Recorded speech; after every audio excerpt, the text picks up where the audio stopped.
Hi, this is Stacey from The Advisor. Today, I'm very excited. We have a very special guest with us today.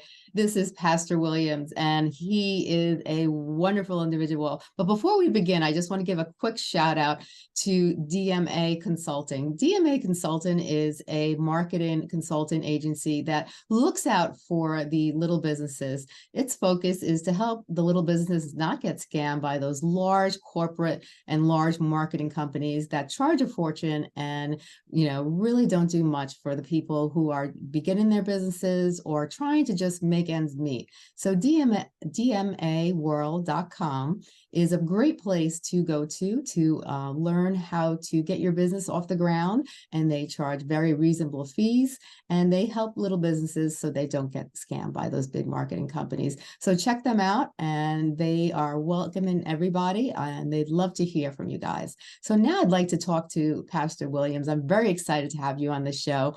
And Pastor Williams, he focuses on liberation, and he's going to get into that. He's going to tell us a little what he means by the word liberation.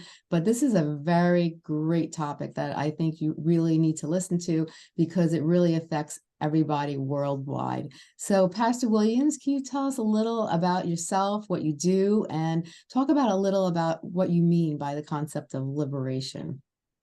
Well, good day, good afternoon, Ms. Chillemi. It's so great to be on your program. I'm really excited about that. And that's a big compliment because I don't get excited about too much anymore. So I'm so grateful to be with you. I'm in the Central Texas Valley, and you're in the Northeast, so we're like an hour behind you.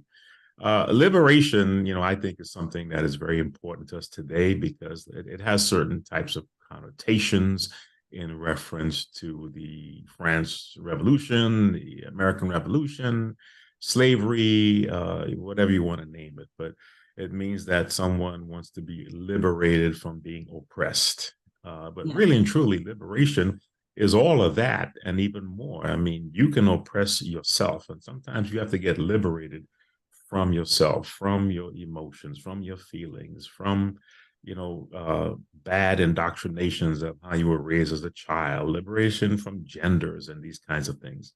Because we seem to be falling into a society where there is this scripted type of life, this artificial life. We don't live life, we perform life so we can post life. So our real life is really more for social media and stuff like that. And the real life we hide away. And we need to get liberated from those things to truly enjoy and find out who we are as people and be okay with that, provided that we have a basic bridge, a road that we travel, and the road of humanity that I cannot prosper, or I can't get everything I want at the expense of you. And be okay with what I have and satisfied with what I don't have from that aspect and still enjoy life. And that seems impossible today for people because everybody has been sold this bill of goods.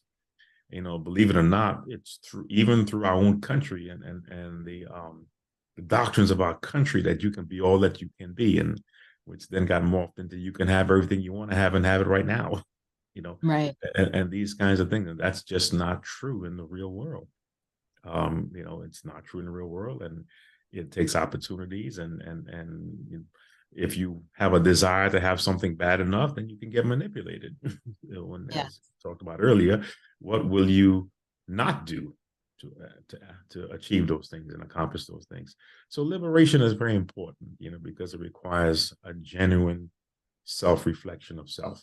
Do I need this? And is that really the case that's happening here? What am I seeing before me on that process? And, I can, scapegoat the LGBT community. I can scapegoat the Me Too community. I can scapegoat the Black community, the white community. I can scapegoat everybody for denying me the things that I should have.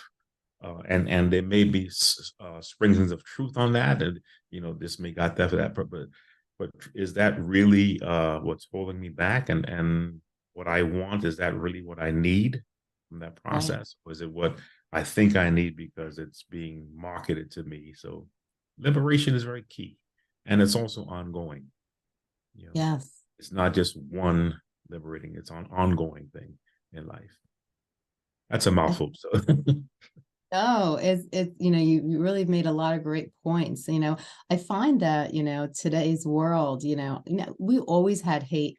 Hatred has been around for a very long time, but it seems like, when I see, you see the violence and you see the words of hatred being displayed in our society. I don't know if sometimes I say to people, is it because we're just more aware with media? Or are things really getting worse in our society? Where is all this hate coming from? Where is all, I never remember all these, violence with guns, people coming in, doing mass shootings, in facilities and in schools. I, you know, it's the world has really, I think, taken a turn for the worst in many ways. There's no reason for hatred. There's no reason to be so angry towards other human beings. I think a lot of times, I don't know how you feel, we'll find out in a second, but a lot of times when we say things to other people, the person they're verbalizing it to isn't the problem. It's the person who is actually saying the words is the person that has the problem. yeah. And it took me a while to realize that in my lifetime, because I was always a sensitive person and I always took things, literally. But then I realized, but when I was talking to people, they're like, and when people say those mean things or they do mean things, it's not you, it's them. But how do we change them? How do we change those behaviors? How do we make our country and our world better? Is it a possibility that we can liberate, the world from all this, hatred and violence? Great question. And I'm a Christian pastor. I've been pastoring for 25 years plus, and Christianity doesn't have the best track record. I just finished my latest book, American Christianity: Black Liberation, White Legalism. Uh, but at the same time, I don't fault Christianity for the behavior of Christians, Mm-hmm. or the faith from that aspect, because we need to be liberated as well. But one thing that we're seeing today is we're seeing people use the word evil, evil, true evil, pure evil, this and that. Well, if we do believe in that, and if we don't understand why it's happening, where it's coming from, in the Christian faith, at least what I have been taught through seminary, is that there are a lot of thoughts that come to you that you can't control whether it comes or doesn't come. You either Mm-hmm. receive it or you reject it. Right. Um, but now, spiritual and liberation is really in the realm of spiritual warfare in its essence. And well, why am I not rejecting it? Because it's crafted to tap into something that is personal. It's a Yeah. craft. It taps into race. It taps into ideologies. It taps into emotions and feelings. And if one is not thinking rationally, it's going to really feed into where your eyes are, what you're Yeah. looking at, which may be blinded, or how you would say, manipulated based Mhm. on past experiences. Uh, Right. and this is where your heart is from that aspect. And the hardest thing to do is to deny the heart. Um, Yeah. Even though sometimes what the heart wants is not good for you, you know, Right. no good for anybody. So you have to deny that, to move on. And this is what we see happening. And it seems it's very difficult to put a pause and a break on that. I mean, revenge is sweet, and I must get it. I must have payback, and you talked about me, so I must now talk about you. Or you got a job that I think I should have had, so it's my mission to make sure you don't enjoy it. Yeah. This is a low hanging fruit here, from that aspect, but also because what about when it affects you? When you affect you, when you look at yourself and say, you start to believe that I'm not living up to the norms of society. My weight is not where it needs to be, and I'm 46 years old, but I need my stomach to be flatter. uh, that, or I need to be, and you start to believe that, and now you start to get enslaved to words from people that you've Right. never met. Yeah. Uh, so from that aspect, and so liberation is once again spiritual warfare, because it's really a reconditioning of the mind to find out who you are and whose you are, Yeah. What is your fidelity to your creator and to yourself? Right. Very true. And Yeah. stop committing adultery to the cosmetic society or to the financial industry and these kinds of things. Yeah. So by Yeah. selling yourself to them.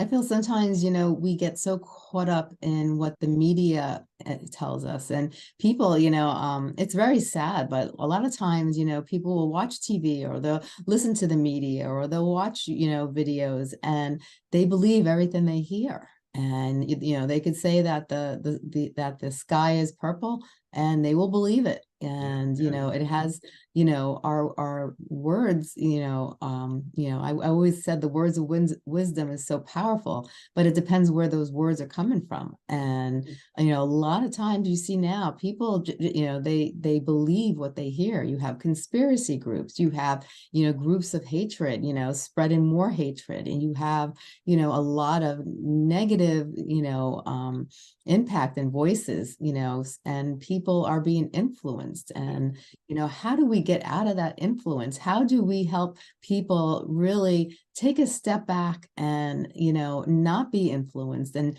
maybe examine who they are as a person, and be able to actually focus on the good of themselves, which is very easy to say but not so easy to do. Well, you have a society that is really and truly has morphed into a dependent society. It's set up in a class conscious society with an upper, middle, and a lower, Mm-hmm. and there's a subservient nature to the person who may have the most money gets the most respect, whether they deserve it or not, Right. because of the financial power of money and what money can do. It can buy exclusivity, it can buy great lives and stuff. And if you want that, I wrote a series of books called The Corporate Christian, Christian Beliefs, Corporate Behaviors, of one, and the second and the third one. And it's a very powerful series because it deals specifically, a very simple explanation to what you're talking about is, when you get a job, you're very excited, and you'll say, "Oh my God bless me for this job, and I love this job, and I'm going to do this job," and you get that job, and then you go in, and that job has, by nature, it has two natures. It has a promoted culture and a subculture. Yes. And they'll tell you that we're here for you. We're going to give you vacation time. We're going to give you benefits. We're going to develop you. We're going to train you. We're going to do all those things for you. And we want to make you be the best that you can be in all that process there. So it tells you all that stuff. But at the same time, what ends up happening is you also run smack dead into and feel the subculture, which is the Right. cronyism, the favoritism, the nepotism, the corruption, the jealousy, and the envy. So you hear one, but you feel the other in that Yeah. process. And now that leaves you in a standard of confusion. And then because you're dependent on people to, tell you you're always doing good, and you feel you need the pat on the back, we create a subculture. And that Right. subculture is that, um, like in jobs and societies, if I can't get what I want the real way, I'll find another way to get it. So Yeah. I'll deal in crime, or I'll join the gossip and the slander and that stuff there, and try to get in that way. I'll sleep my way up there to the top, whatever subculture works to get me there, and be quite okay with that and justify for that, because the place is the way it is and I can't get any other way. And this is where we lose ourselves, because now we have now conformed and not transformed, Yeah. above it. And we see this happening, and my books talk about in a corporate setting, and the battle for liberation and Yeah. to be true to oneself. But in society, you see it happen the same way too, that I need to be part of. And many people like to identify themselves by what they do. Yeah. I am a Christian, I am a doctor, I am a Democrat, I am a Republican. And they show fidelity and loyalty to these groups, and afraid to call them out when they do wrong, because they Right. don't be ostracized from there. So Right. once again, the individual is no longer an individual. So No, that's very true. And a person is conforming to that, whatever group that they're labelizing themselves towards Yeah. those groups, and they're becoming what those groups represent, but they themselves may not represent those behaviors deep down inside. Over the course of the time, they've kind of molded themselves to become something that maybe they're really not meant to be. If you really look deep down inside somebody, a lot of times people will get so mixed up in the world or the group that they belong to, that they forget over time who they really are as a person. And you could ask them, who are you? What's your purpose in life? And ask them, what do you really enjoy? What do you like? What's your aspirations and goals? And they'll just sit there and look, because they don't know, because they focus so much on that group that Right. they've been, trying to idolize and trying to mimize, that they've actually lost track of who they are as a person. And they'll give you the answers to what they hear on TV or what they think that they want to be, and it doesn't match up with who they are as people or what they're qualified to do. What I'm Yeah. talking about is you see it very plainly in the arrogancy like of the news media, especially around election time. You look at Fox, MSNBC, NBC, CBS, CNN, and look how they describe voting blocks of people. The Yes. African American community.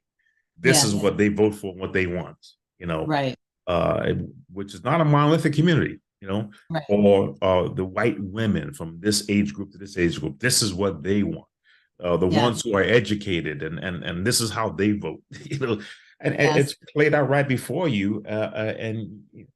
And I think that when people reject that, oh my God, something's going wrong, But this is the society we lived in. We've always labeled and documented and census taking, which is part of Rome and everything else. But we've taken a little further than that. We've done it to put people in class, socioeconomic classes and stuff like that. Yeah. Even down to your employment application.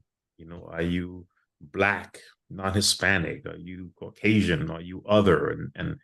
Yeah. And you know, what difference does it make? You It know, doesn't. Yeah. Yeah. but I feel anyway, sorry, go ahead. no, no, no. Go ahead. Finish what you have to say. I'm sorry. I just feel that the more we know, the less we know. And Yeah. Very one true. thing I've learned about education is, and I heard Dr. Carson talk about this. He's a very wonderful man.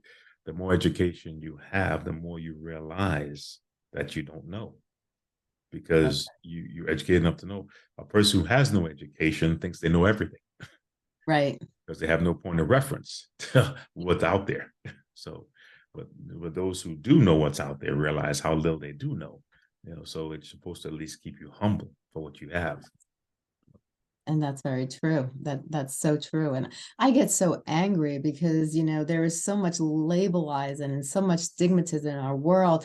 And people think because you're this, you have to be this. And, every individual is their own person. Every individual is different from one another. So why do we have to be labelized or stigmatized according to color or race or gender, or what sexuality we are? We're all different, and but we're all similar in a lot of ways also, and that's what makes us unique, is that we do carry a lot of similarities as humans, and we do carry differences that make us unique as a whole human being. But it makes me angry that people have to stigmatize and think, because you're this, oh, you won't be able to do this, or because you're that, you won't be as good as the other person. But it's like, how do what do we do? It's like, is there really a solution out there? Is there something that we can do to help make this world a better place? Because I feel like we're going back in history instead of moving forward. I feel like things are, that we're not, things aren't getting better. We're not advancing in a lot of ways. I feel like we're going backwards in a lot of ways. Well, and you use a very powerful word when you talk about stigma, because stigma is a very powerful word, because when you stigmatize a group of people or a person or a gender, that's how they're seen before they even get in the room. Your stigma gets to the place before you do. So Yes. when you get there, your stigma and what they think of you is already waiting on you. And now it's up Yes. to you to work twice as hard to change their minds by how you sound, how you look, how you dress from that process. But Right. that I look at that because we live in a very, in my humble opinion, we live in a very competitive society in America and around the world. Hmm. And stigmatization helps me get a leg up. So if I can stigmatize the LGBTQ community, if I can stigmatize the gay community, you got to watch them, this and that, or the Black community, then it helps. Well, I am the alternative to that. So Right. yeah, so let me get the break in a sense, and I may not even be nowhere near more qualified than the people I'm stigmatizing, but it Exactly. gives me the leg up in a sense. I mean, that's a simple mindset, but in my 41 years of work and retirement, this is how, I mean, people should not have to. I heard Malcolm X say, that we don't need any more laws in America. Our founding fathers were very smart. And if we were to enforce the laws that are already there equally across the board, we wouldn't need, civil rights legislation. We wouldn't need um, the birth control, and we wouldn't need all these enforcements. You'd almost put law enforcement out of work, and that's Yes. a significant part of it.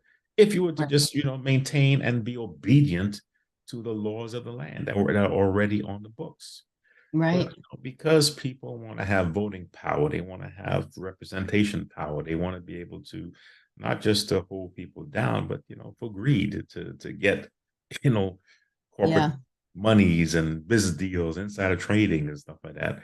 So and then it spills over into other social aspects of life in the country. But everything that you need is already there.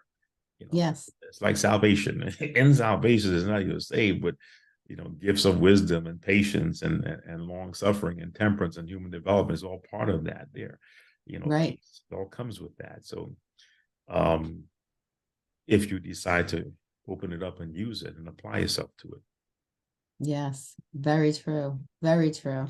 will that happen? Well, I hope so, but I think that we've kind of gotten very accustomed to being chaotic. Yeah. So when abnormalcy becomes normal, that's what we Hmm. have. So.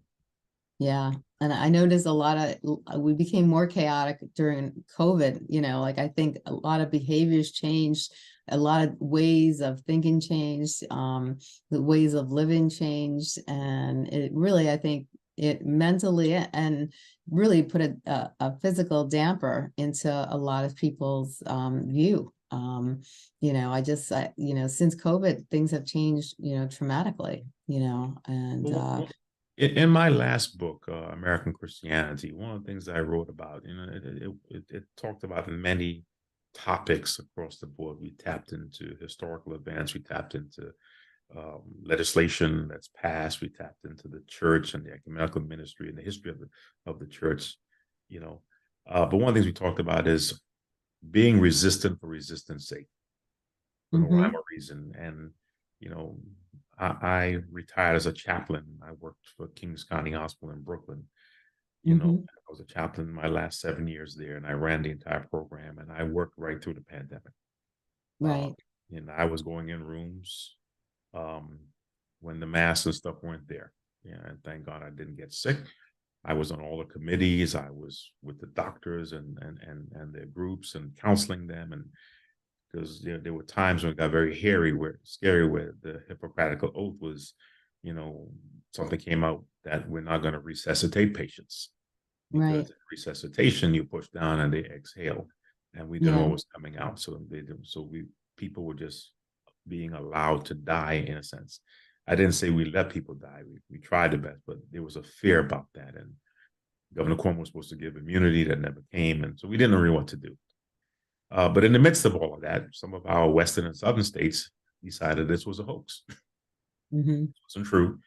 And and 3 or 4 months later, or 7 to 8 weeks later, in the summertime, they started opening up around the 4th of July, and so we're going to go out there, and then we can't close our country down. We're going to, etc. And that was a decision.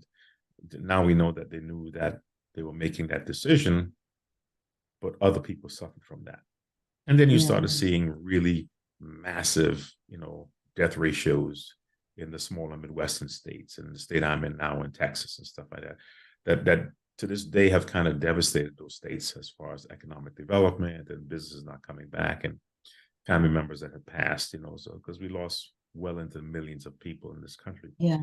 And you think about, well, maybe if we were a little patient, if we Right. held out a little longer for another 8 to 9 months, Yeah. what could have happened as a society, as a country, Yes. and instead of rushing to do that, just find ways to be, creative and ingenuitive, to maybe let's pick up the phone and call each other. Let's, do some other things, and, Yeah. let's start reading books again, or in our backyards and stuff. And, however you can do that. I mean, if we could, but other Yeah. than just going out there, but just to resist a resistance state, because the motivation for opening up was to go against the federal government and what they were doing, and it's bad for you. The government's not going to tell you what to do, and we're going to do our thing and open up and go against the medical establishment and all those things, just to be resistant. And it costs dearly. It cost us dearly. Yeah. Being a Christian pastor, I'm very familiar with death, because the bereaved don't call their psychologists, they call their pastors. Yeah. And then you go and you counsel, and the funerals I've done, and a lot of them, most of them were done for free because it happened so sudden. It's just a terrible thing to walk families through that, Yeah. and to know that it could have been avoided, is also, Right. so it really reflects on how much of our humanity do we really care about, and like Yes. you said, when you talk about since COVID, look what you have now. Look what came out of that. Look at our political structure. Look at our psyche as a country. Look how we care about each other. Probably not as much as we should. Right. No, very true. And one thing I noticed too is that I learned from COVID and just even watching videos and watching people's reactions. A lot of people didn't like the fact that people were telling them what to do. Don't, wear masks, don't do this, make sure you wash your hands, and da da da da. And people, people were against it. And I remember there was one gentleman on YouTube, and he was against wearing masks, and he would burn the mask, and he would make a big ruckus, and he would post these videos. And it ended up that this gentleman ended up getting COVID, and he died from it. And he was the one on YouTube protesting against wearing masks and taking precautions and da da da da.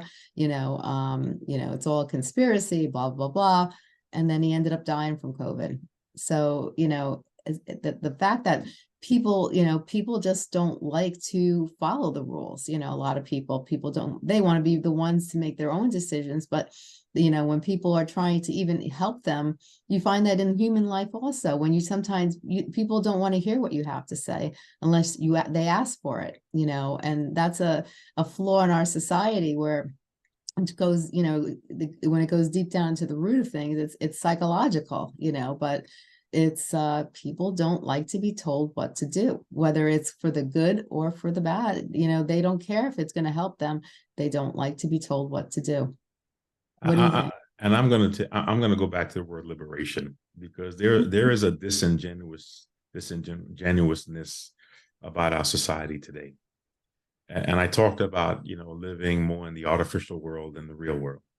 Right. So, I'm going to use whatever I can to get the spotlight, because, the Honorable Elijah Muhammad said the most intoxicating drug that ever hit humanity is the TV camera. True. There's nothing more powerful than notoriety. So I'm going to burn masks, not among my friends in the privacy of my home. I'm going to burn masks I'm going to burn masks so no one, but everybody will see on YouTube to get likes. Yeah. Yes. And the biggest thing I want out of that is not how many people I'm leading to the grave, Yeah. but how many people are liking, So, and then you say, well, I'm resisting because I don't want to be told what to do. Well, how old are you? 25, 35, 45? You have a job? Okay, but then you know what it is to be told what to do. You're told what time to come to work. You're told what time to leave. You're told you have to take a lunch break and this and that. So, we as a society have always been told what to do. Yes, very Because true. we operate, and that's the foundation of this. Work is embedded in the American society. We're hardworking people. I love Bob Seger, like a rock, Chevy built, on tough. Sun on my skin, hard against the wind. That stuff. So I like that. So you've been told what to do. So to tell Right, me that you don't like to be told what to do to save your life, that's disingenuous. right. That's for you to get YouTube likes. So, Yeah, and I go back to saying, smart people have become completely ignorant yeah, because of the drug of notoriety. yes. You know what? That's an excellent point. That's an excellent point.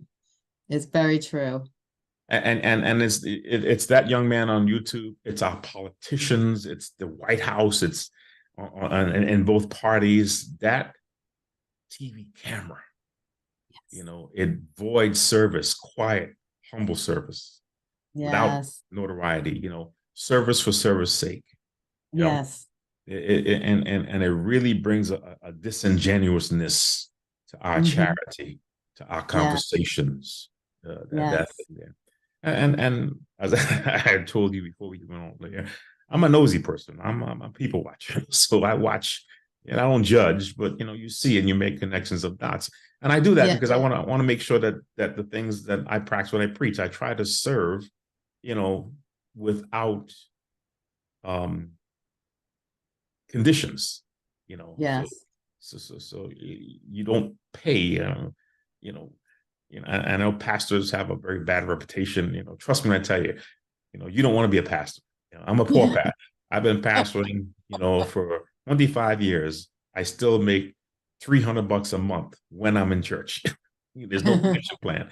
I thank God for the job He gave me that I could retire with a pension. So I've Right. worked bivocationally, and I didn't like that for many years. But I was told by someone that said, "Yeah, but that makes you a better pastor because you have to serve during the week, and it makes you a better employee because you lead on the weekends." Right. So you know what to do internally, when that stuff rises up, so you can liberate yourself from those crazy emotions and feelings, those temptations, enticements, and provocations that come your way. Do you think people have made money their God in a sense, and to the point where it is actually harming our society? Because you turn on any type of TV program, commercial, and you go onto YouTube or anything, any of those platforms, and you see how to make 600,000 in 30 days, how to do this, and how to make your fortune, and how to, everything is money driven, money driven, money driven. How to become famous, how to make, tons of money in a short period of time, buy this, do this, listen to this. And people do it. And those type of people have a large following. And, have people kind of brainwash themselves that it's more important to become, it's more meaningful to have the dollar bill backed by your personality, who you are, or, like you said, you became a pastor and you lived humbly, but you were happy what you did, and you did what you had to in order to survive and have a meaningful life. So, are people getting too wrapped up with, trying to put this persona of money before, what's important in life? At one time, I think people were making money their gods. I think it's gotten worse. I think people are making themselves gods, Mm-hmm. with the right, divine right to rule, the divine right to be successful. Right. I have a right to be rich. I have a right to have authority. I mean, and we call that legalistic from the old English, aristocracy. That I was born into this, so Yeah. I have a right to be in charge. I have a right to be in the upper echelon based on family name. Right. You don't, and that's dangerous. You know, Yeah. that's dangerous. So you have people. So we see this thing happening all the time here. Give me, I dropped something. Uh, so you see people going through this stuff and trying their best to see how we can do it without letting it be so offensive. Uh, Right. so there's hypocrisy tied to it. Yeah, so people feel that they have a right to be in charge, or have a right to, with no experience, very little. My future son-in-law, oh yeah, I went when I got my job at UPS. I told him, I could do his job. I said, let me get this straight. You're this age. You've been on that job 4 months. You tell your supervisor, been there 25 years, that you can do his job. I said, I fire you too. I'd fire you on the spot too. I mean, because clearly I don't need, UPS doesn't need that kind of ignorance working with them. So Right. no, I mean, so this divine right, and God bless him. He's a wonderful. I don't want to disparage him. He's a wonderful young man, Yeah. and he's learned his lesson, and he's a great employee. He's humble and stuff like that. I just feel that we have made ourselves, and we've talked ourselves into that we are entitled to, we deserve to have, and Yes. I'm not quite sure where that came from, and because you can't have without work, Right. and work doesn't come without sweat, Yeah. and that doesn't happen without long hours of labor, and well, that's your generation, Pastor. That's not mine. When did it change? Yeah. Yeah. When did it Very change? true. I come from a family of entrepreneurs, and I know lots of people who have their own businesses, and the biggest problem that they see is trying to find good workers, because either they want too much money or they don't want to work. They don't want to work the hours, and businesses are struggling, and they can't stay open, and they can't make the money they used to make, because people don't either want to work the hours, or they're asking for money way above the means of that occupation that they're trying to go for. And And what you're saying now is a new thing, because the biggest problem and challenge in business was to get capital, yeah. to get Hmm. funding and finances, because people don't want to, I don't know if I want to invest in you. I know in my business when I had it, I survived 14 years, you know, Right. but it was difficult to get funding. Now to Yeah. add on a labor problem, it's just almost impossible for business to succeed nowadays, you know. Yeah. It's terrible, and I feel bad for a lot of these business owners, and it's something that we've seen just recently, this behavior. But it's like I don't know, how do we liberate that? How do we change the mindset and make people realize that they need to be more humble, and that they need to be more appreciative, and that they're not as high on the ladder, just like you mentioned about your son-in-law. He thought he could do the same job that his supervisor of 25 years could do. That's the same attitude that you see a lot of people walking into a job setting, interviewing. They want X amount of dollars, and they want only to work X amount of days, but they want, this outrageous amount of money, and, you Well, see that more. I think that, we can do it if we stop being lazy. We can't outsource this to celebrities. We can't outsource this to leaders. I mean, Hmm. people who we call leaders are not leaders. You don't go to leadership school to become a celebrity, you know, Yeah. or have money. Yeah. This has to be done impromptu, on the spot. When you see it in your niece or your nephew, when you see it in your kids' friends, when you have nights out with your girlfriends or your guys, and you start having good discussions. Yes. Let's talk about, let this be the topic of the day. When not from a judging, from a political ideology, but from a human standpoint, for love of country. There's Yeah. an enemy within that we have to talk about, and that old saying, I met the enemy, and the enemy was me. Right. Uh, Exactly. and so I have to change how I think, and I got to teach that on to, and show, because this kind of teaching is not going to be just wonderful sayings that we can post on Instagram. Yes.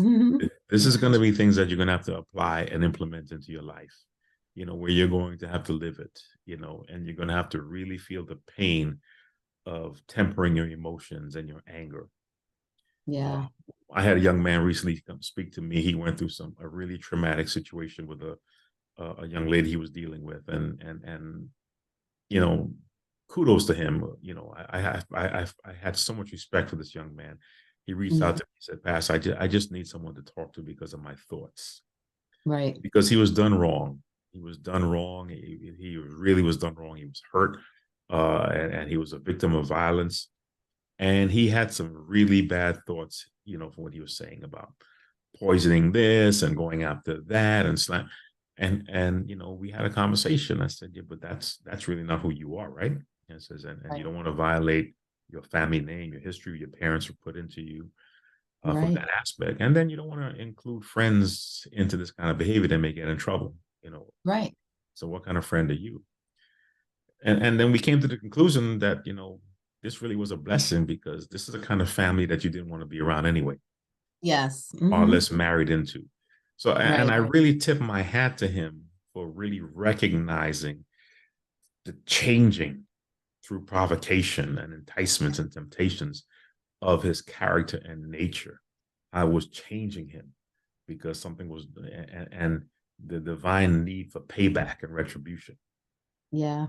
that he seeked wise counsel to make sure he did not go down that road. And this is what, and this came about because of his mom. I knew his mom and his father and how they were raised. So how they, and this is what has to happen. I mean, we really have to really not agree with our kids and young people like that. You got to, this is not, all the young people who hang with me and they're in their late 30s and early 40s. I have no business, no problem shutting them down and saying you're wrong about that. you know, Yeah. no Mhm. matter how big they are or whatever, you're right. Okay, Pastor, you're right. So because that's not the way we think. We don't do that, Right. all women are not this and all men ain't that and this and that. So Yeah. we have to kind of really, really, nip this kind of thinking in the bud. A lot of times I feel like we need to really, when trauma happens in our life, when bad things occur, don't look at it as a bad thing. Step back for a second and pull some positivity out of it, because Yeah. we all go through obstacles and trauma in our life at some point. So if we looked at it in a positive sense and say, okay, because eventually, if you notice, no matter what we go through life, we get through it. It's not always it's a rough patch as we're going through it, but we eventually get through it. So you say to yourself, what did I learn from this? How did it make me a better person? Did it strengthen me? Did it make me look at life differently? How can I use this as a positive point in my life to make me a better person than to hold that anger in and that hatred in and to want to get back at people because of what you had gone through? You're angry and you're frustrated and you Mhm. want other people to feel your pain. So do you have some tips maybe on how you can help people who have felt like they have been wronged, that have gotten through trauma? They're holding that anger in, they're holding that frustration in. They just want other people to feel their pain because they just don't know how to get rid of that pain, and they Yeah. want others to feel the way they do because they're miserable inside. So Yeah. how do we switch that up? Because that's what a lot of this world has become. We got a lot of people with pain, Yeah. misery, anger, frustration, and it's all inside them. They don't know what to do, so they're taking it out on others. How do we release that and turn it around? Well, the counseling and therapist institutions will attack me for this, but marinate in your pain for a little while. Okay. Right. The pain is not the end of the world. It really is not. And whether it be emotional, physical, there's going to be a healing from that process. And I'll give you a story that, a very long time ago, like in the early 90s, I got fired from a job. Hmm. Um, and I did a great job. I was doing a great job, and with success comes ego and arrogancy. Right? Yeah. But I didn't see that part. I just saw the great job and how they fired me unjustly. I went and started a business and everything else like that. As I look back and I tell my story, the last 15 years now, I said, I deserve to be fired because even though I had great success, the job didn't change. I still had a boss, and this was the same person. Not my success didn't make me better than that job, that person. I had to, and because I wasn't listening or I was challenging him, I should have Yeah. been fired. So I Right. deserve to be fired. So, but that thinking didn't come about um, overnight. Yeah. It took a long time to come to that process.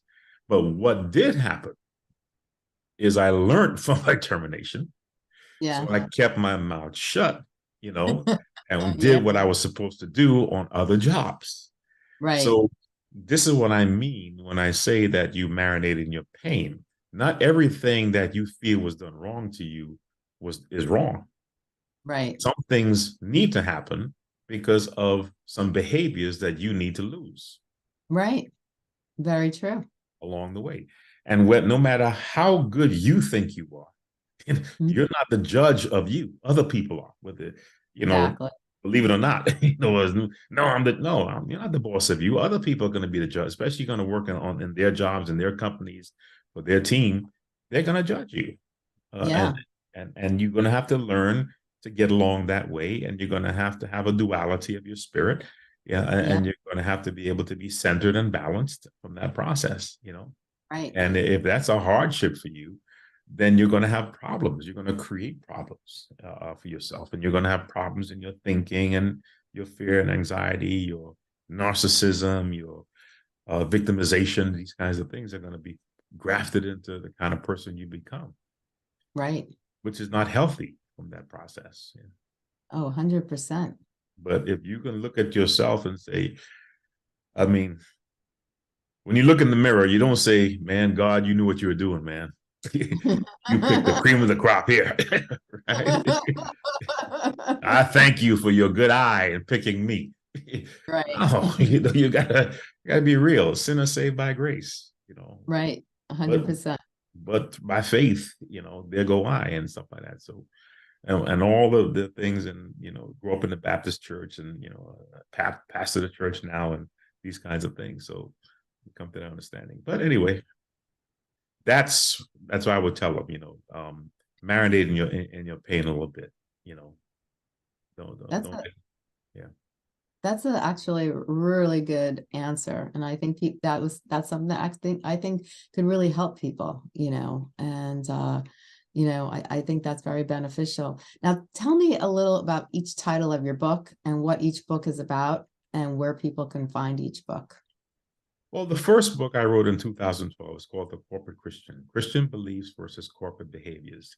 That's that dynamic I told you about, coming onto the job, getting a job, feeling like you're being blessed, standing up in the Baptist church and testifying how good God's been to you and all these things there. And 6 months later, you hate the job because you're being told what to do. You don't like what's being done to you. Right. And you're upset. Or, that same job that God bless you with, now you have a girlfriend or boyfriend on the side. you know, Yeah. and you're Mhm. you're, you're conducting an adulterous relationship from that Right. process, or all of a sudden now you're cursing too much, and these kinds of things. So Christian beliefs versus corporate behaviors, the Right. resisting and the liberating of the group in that aspect, and Right. understand that God gave you the job not to change you to be bad, but Yeah. to provide for you. Jobs are Right. for provision. You know, and it's because you eat, because you have a home and bills. That's what it's for there. The Right. second one is the corporate Christian too, the battle for your beliefs. How do you hold on to your beliefs in politicized environments? How do you hold on to your beliefs as a Christian, you know, when you're going to be stigmatized, or you hate gay people, or you don't like Muslims and stuff like that? And that comes through behavior. That comes through behavior, because you have to show the love of Christ more than just Yes. speak it, in a sense, from that Exactly. aspect, and from that, and if you operate in the fruits of the these, which is love, peace, joy, goodness, kindness, patience, long suffering, these kinds of things, that people can't hold that against you. You don't have to participate in everything, Right. and you don't have to insult people's feelings, but you walk in grace and you walk in peace, in essence. And then the last one is the Corporate Christian 3 of the series, my third. It's not my last book, and that's called The Hidden War. That's the war this is the war you're fighting on the inside. Right. This is the war that you put on your suit, but before you put on your suit, you put on your armor. Yeah. The hidden war, because you're going to fight that, and that's the Goliath you're going to face, and the David you never use, Right. the inside Yes. of you. That's going to be the battle that you fight mentally. That's going to be the battle that, to make sure that you stay transforming and not conforming. That's the battle that you're always going to check yourself to make sure that you're not being consumed, and you're not being so consumed with career success, Right. finances, that you forget why you're there, in a sense. Exactly. Exactly. And my Now, last one is The American Christianity, Black Liberation, White Legalism, which came about from 2015 to present in reference to the big discussions of divisiveness, book banning, race relations, the MAGA movement, and what's happening in our country today. And just like you, I want to find out, where this came from. Why are such smart, brilliant people acting the way they're acting? yeah, I mean, you look at a guy like Matt Gaetz, and he said, "Oh my God, what a terrible person!" This is a Green Beret. This is a guy right. that served his country. This guy had, I believe, he's a lawyer. He's a very smart guy. He's not an idiot by no stretch of imagination. I mean, he's a guy that you really want to sit down with and have a conversation with because he's smart. You know, Yeah, and then you say, well, where's this coming from? And this kind of this behavior, this belligerence, in a sense, and at least from what we see, why do you feel that you need to be like that? Where's your grace and your gratefulness for you've reached the pinnacle of your career? You're a United States Congressperson, right. and so I did a history on the church, and because I felt that the church was extremely silent in the last 7-8 years of our Hmm. society, especially through the pandemic. Yes. And I researched, the ecclesia, the Nicene Mhm. Council, Constantine, the transference from these apostolic to the sub-apostolic faiths, and brought it all the way back up and found something around the 14th century in the Philippi de Sangria, Pope Leo, and how their papal bull that they wrote that kind of brought it into a treaty in dealing with sub-Saharan Africa that really opened up the Atlantic slave trade and the chattel slavery, and then looked at it that this really wasn't about I don't like black people. This was all about sugarcane, Hmm. because the sugarcane Yes. crop is the only natural crop that has done more disaster to humanity than anything than sugar. Nothing like no other crop is done like sugar. Right. Sugarcane, and it started in the Caribbean, and the 10 to 12 million people that were left in the Caribbean, and the 400,000 that were brought to the shores of America, all to satisfy European aristocracy. You know, Hmm. it was for chocolates, for coffee, for tea, and it also became a stimulant for industry. Yes. It helped workers work longer and stuff like that. And how that just took off, because and then greed stepped in, and you have the massive profits through the plantations of rice and sugar, and rice and cotton and stuff in the South, and the atrocities that were committed because of that, and the laws that were written that pretty much wanted to keep it slavery in perpetuity forever. And that Hmm. some of the laws we cite in Virginia and the Carolinas and stuff that were in the books and still on the books today. And how we and brought it up to where we are today, and this mindset of this stigma Yeah. that every now and then is rolled out. So we've never really conquered the division or divisiveness of race in America, and then Wow. you added other people to the race, to the issue. So you've always had the race issue, then you've had the ethnicity, you have the Italians, you had the Irish, and all of them have kind of gone through, but they're found through subcultures to elevate themselves, Yeah. one way or another, through staying in their groups, you know, Right. buying from each other in the boroughs of Brooklyn, or the Bronx, in the communities of Chicago, and then building out from that aspect there. Um, Yeah. and by no stretch of imagination was it easy, and a lot of those communities still carry a chip on their shoulders. They all talk about their grandfathers and great grandfathers, what they went through and stuff like that, and similar. So why are we feeding into this division more? Yes. Why are we making people choose? Well, it's in us as people. Yeah. You know, it doesn't happen based on legislation, like I said, all the laws we need. But those are the books that I wrote and to examine them, and they're kind of heavy, but I think you'll get a good read. It's a good history on the Right. church. It's a good, introduction to corporate life and stuff like that. It sounds amazing. It sounds amazing. Where can people find your books? They're all over the online bookstores: Amazon, Ingram Sparks, Barnes and Noble, Kindle, KDP. There's a good special going on in the Corporate Christian series there. That, and the American Christianity was #1 on Amazon for about 3 weeks, Excellent. in the Christian theology, liberation theology category. through July and August there. So tell the readers, go get it. I think they will really enjoy it. They'll have a really good read from that aspect, and they'll really learn a lot of things from that in reference to the American Christianity. Through the Right. Corporate Christian series, they will, I'm sure, everybody on the planet can resonate with something in those books. Oh man, I've been through that. I Yeah. understood that. We even give some case studies of how you were raised can affect you and how you perceive yourself in the corporate environment. And we gave a case study of a young lady who was the oldest child and was always taught as the oldest child, help your parents, take care of your siblings, Right. sacrifice going out and hanging out to babysit and look out for them. And that nurturing mindset she took into the corporate environment that was not reciprocated, but Right. used, Yes.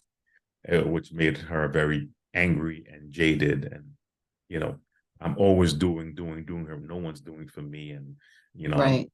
I'm not seeing that in my merit increases and these kinds of things compared to everybody else. So, and how do you overcome that? And we talk Yeah. about those studies and we give solutions and answers to that too in those books.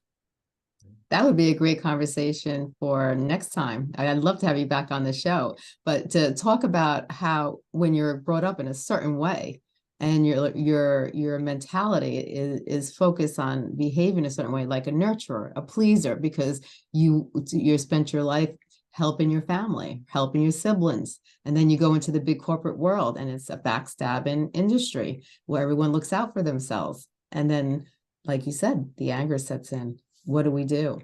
That would be great for maybe another conversation. The corporate environment loves people pleasers. Yeah. And they take advantage of those people pleasers. They're easily manipulated. They're easily manipulative. Yes. Very I would true. love to be back on your show. Just let me know anytime and we can have, even if we don't talk about the books, we can go into those discussions there about, because everybody was raised a certain way specifically, right? And Yeah. and you're always told to do good, treat people right, especially women. Yeah. Women carry that burden of perception, how Yes. they're perceived. The Um, rock of the family, take care of the family, right, right. make sure you take care of your elders and make sure you do this and da da da. And then, I have people tell me all the time, I'm not doing this, right? I'm not going to do this, but they take advantage of me. And then an hour and a half later, oh, I got it done. Yeah, well, because of fear. Yeah. They were afraid that somehow if they didn't do it, I mean, that's how strong that internal Yeah. what do you call it, legacy or culture Yes. is in them. And they're raised that way, so they can't say no in a sense. The environment you grew up in, that setting, Right, it molds you into that person you are today. right. And it affects you in a good way and in a bad way Yeah, sometimes. yeah, yeah. And even though you feel good that you did it, you feel bad that you did it because you know that it's not going to be reciprocated. Exactly. And And I give answers to how to overcome it. that would be great for our next discussion. But I'll say one thing, sometimes the simplest things like a pat on the back or a thank you or a kind word or phrase can be all that a person is looking for. And that's all they need. And when that's not reciprocated, that's where the anger and, sometimes you don't have to do something back. It could just be the words of appreciation and, making that person feel valued, what they did, there was a purpose for it. And it was acknowledged and it was reciprocated in those words of kindness. That's all sometimes people need. And that's true. That's true. But but you have that promoter culture. Because Yes. eventually, when that first person finds out that everybody that person is nurturing and helping, all of a sudden Yeah. is making 15 to 25 to 30 grand a year more than them. Yes. That's a cold, hard reality to deal with. Oh, sure. For sure. So, 100%. and it's very hurtful. Yes, it definitely is. Where can everybody find you on the website? I have a website. It's www.oewilliamsministries.com. www.oewilliamsministries.com. My spiritual son, who is a computer CIA, don't write your passwords down. Make sure I had the HTTP / so it's extremely secure site and all that Yes. stuff. You'll find my books there. You can buy them there as well, or you'll see something about the ministry, myself, my history. I got my master's degree in pastoral counseling from Liberty University in Norfolk, Virginia. I practice a solution-focused methodology. In my clinical pastoral, I have over 2,500 hours of clinical pastoral counseling with mental health and stuff in Kings County Hospital when I used to do the patients there. Yes. And you'll see some of the work that I did. I've taken this methodology and I've trained clergy, imams, rabbis, pastors, police officers, or early childhood educators, specifically in South Africa. I've done it in some of the townships and the police there. Oh, Yeah, so I've had some experiences, and which kind of came to an end in 2019. I was mhm. back in 2020, but then you know what happened with that, and Yeah. then Now, retirement kicked in. yeah. Do you do any type of counseling now, or you're just completely retired now? No, I still counsel. I counsel people who want to call me. They'll come and we'll speak to them and stuff like that. So they can reach out to me and they can call me, and from that aspect, and or they can get my information from people like you guys and get the emails, and they'll reach out. And we'll set up some time to sit down and speak with them, see what they're dealing with. And we do marriage and stuff, but mainly we kind of deal with the individual or what they're dealing with specifically in their professional life or their personal life, and how they're see themselves, and not just in the world, but in their world, Right, right. and how they see That's themselves. excellent. Yeah. That's excellent. Well, this has been a pleasure, Pastor Williams. I am so glad you came onto the show. I look forward to having you on again. This has been Thank you wonderful. so much. Thank you so much. I really enjoyed it. So, and you really Yes. know how to do a great interview. It was just a conversation. We just Oh, need to have some coffee and in a living room setting, right? So, yeah. It's if you can be a person where you could step out of your own self and really understand the people you're with, and you could always there's something, and people think, oh, I'm not compatible, I can't talk to this person, I can't talk to that person, but like I said, we all come from the same build up, the same personality. We are unique in some ways, but we are very similar in other ways. And if you really understand that and really take that to heart, and you really believe it, you'll find that no matter who you talk to, you will find things that you could relate to and talk to about. And, you could have wonderful conversations with almost anybody if you open yourself up to the Yeah, person. yeah, And yeah, yeah, that's what it's all about, is yeah. open yourself up. And, not everybody could do that, but you could learn. You could learn. Well, That could exactly, and that's what you just hit the nail ahead. Conversations are conversations, and like this interview you and I are having right now is a great interview, and I'm so glad you had me on your show. Sure. And I look forward to the next time, but someone told me that he said when two Christians meet, and they should always walk away understanding that there's something in that person that I recognize and I like, in a sense. Right. Exactly. Exactly. Very true. Well, thank you so much for coming on this show, and Pastor Williams, have a great day. Thank You you. too. Thank you so much. God bless you. Bye bye. God bless you as well.